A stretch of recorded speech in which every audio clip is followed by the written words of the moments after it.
Welcome to the VitaLife Show. I'm Dr. Janine Bowering, and today we're talking all about vein health, so veins in the legs.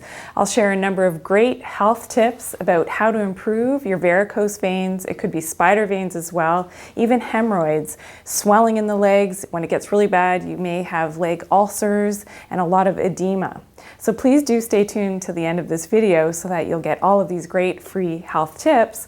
And be sure to subscribe to our channel as well, because we're always uploading new information here on YouTube. So how are varicose veins and spider veins caused? Well, if you are obese, so even if you gain as little as 15 pounds, this can put a lot of pressure on the venous system, and it's that blood that needs to be pumped up through the legs, through the liver, and back up through the cardiovascular system. When there's too much pressure going down, the veins really have a difficult time, and the valves actually become damaged with that backflow pressure. So being overweight, and it doesn't take a lot for this pressure to build up. So weight loss, if that's who I'm speaking to, who you are. If you need to get that extra weight off, this is the best thing that you can do to help with that venous circulation, along with the other things that we're talking about. Pregnancy, so anybody who's gone through a pregnancy, that the veins become more taxed and compromised with that extra blood volume and also that extra weight. So I've had 4 pregnancies now. With each pregnancy, I had a little bit worse venous problems and venous stasis. I actually developed one large, spider vein that in my 4th pregnancy became very troublesome.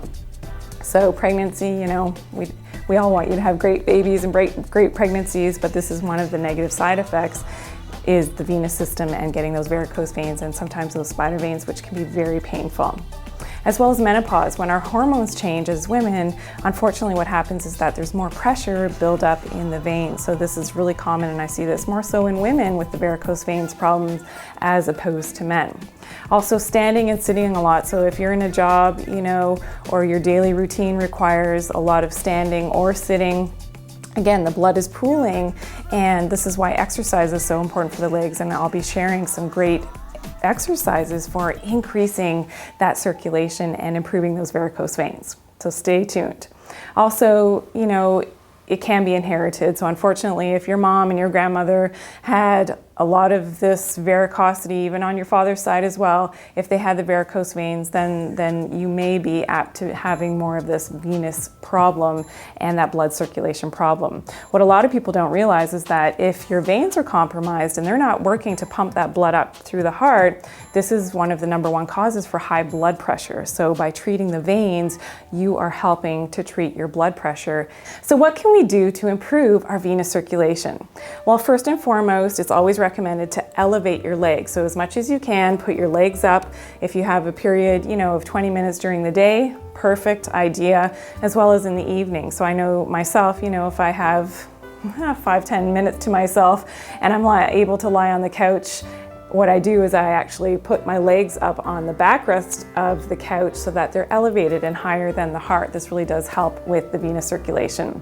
Exercise is really important, so getting as active as you can, moving the legs, so walking is fantastic to get that blood flowing, and especially those leg muscles helps to pump that blood back up to the heart. So your diet really should be high in vitamin C as well, so natural vitamin C from your diet, especially the rind of citrus fruits has a lot of what are called citrus bioflavonoids, and this really helps with venous circulation, helps to rejuvenate the blood vessels, which is really important. So making sure that you're getting enough of your citrus fruits in is great to be helping with your veins and circulation. It's really important to detoxify as well, because if the liver becomes toxic, unfortunately what happens is that the blood pools can't get back up through the liver to get to the cardiovascular system. A telltale sign is if you have hemorrhoids. This would be an indication that the liver is backed up and that venous circulation is not happening as it should, making your leg veins much worse. As well as alkalinizing the body, this is really important. So we can do this with making sure we have enough of the essential probiotics, which are the good guys, the friendly flora in the digestive tract, as well as whole food calcium. Now there are some great herbs which help with the veins and circulation. Gotu kola is one of them, horse chestnut. So what I've done as a formulator is I've actually taken all of the best scientifically proven herbs and put them all into one formulation to make it really easy for you. It is also very much recommended that you wear loose clothing, because if you ever have tight clothing, especially around the waist, this compromises that blood flow back up through the liver into the cardiovascular system. So that's really important that you maintain loose clothing, especially around your midsection. Help to get those pounds off as well, so that's really important. And hopefully as you're losing that weight, if you need to, then your clothes are getting looser anyways.